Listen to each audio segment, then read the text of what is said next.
नमस्कार। रुचिरा भाग 2 के अंतर्गत विद्याधनम पाठ के शब्दार्थ इस प्रकार हैं। पहला शब्द है चौरहार्यम, जिसका अर्थ दिया गया है चोरों के द्वारा चुराने योग्य, यानी कि ऐसी वस्तु जिसे चोर चुरा सकता है। अगला शब्द राजहार्यम दिया गया है, जिसका अर्थ है राजा के द्वारा छीनने योग्य, यानी कि ऐसी वस्तु जिसे कोई राजा छीन कर अपने अधीन कर सकता है। इसी प्रकार अगला शब्द है भ्रातृभाज्यम, यानी भाइयों के द्वारा बांटने योग्य, ऐसी वस्तु जिसे भाइयों के बीच में बांटा जा सकता हो। भारकारी का अर्थ है भार बढ़ाने वाली। इसके बाद है प्रच्छन्न गुप्तम, जिसका अर्थ है छिपा हुआ या अत्यंत गुप्त। इसके बाद भोगकरी शब्द दिया गया है। इसका अर्थ होता है भोग का साधन उपलब्ध कराने वाली। भोग का साधन यानी कि सुविधाएं, आनंद इत्यादि प्रदान करने वाली। आगे बढ़ते हैं परा, अर्थात सबसे बड़ी। इसके बाद राजसु है।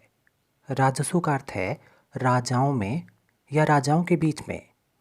अगला शब्द केयूरा दिया गया है, जिसका अर्थ होता है बाजूबंद। अगला शब्द है चंद्रोज्ज्वला, जो कि चंद्र जमा उज्ज्वला की संधि से बना है, जिसका अर्थ होता है चंद्रमा के समान चमकदार। इसके बाद है विलेपनम, जिसका अर्थ होता है शरीर पर लेप करने योग्य सुगंधित द्रव्य, जैसे कि चंदन, केसर इत्यादि। विलेपनम को साधारण भाषा में उबटन भी कहा जाता है।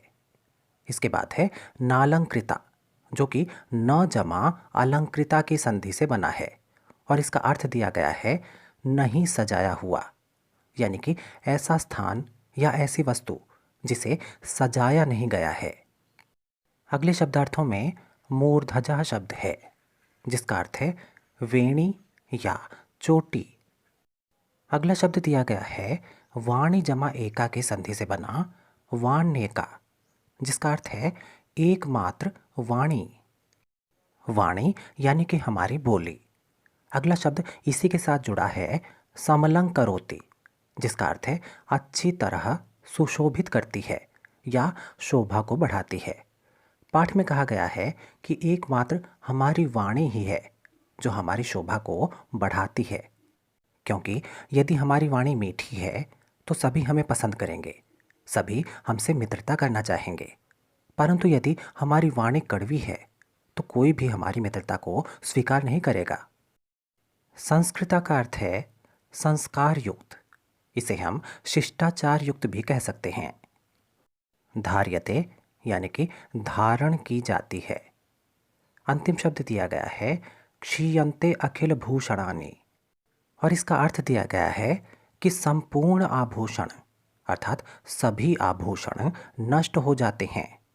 इसका भाव है कि संसार के सभी आभूषण नश्वर हैं, जो कि नष्ट हो सकते हैं, किंतु हमारी संस्कार युक्त वाणी, हमारी अच्छी बोली ही हमारा सबसे बड़ा आभूषण है, जो कभी भी नष्ट नहीं हो सकता।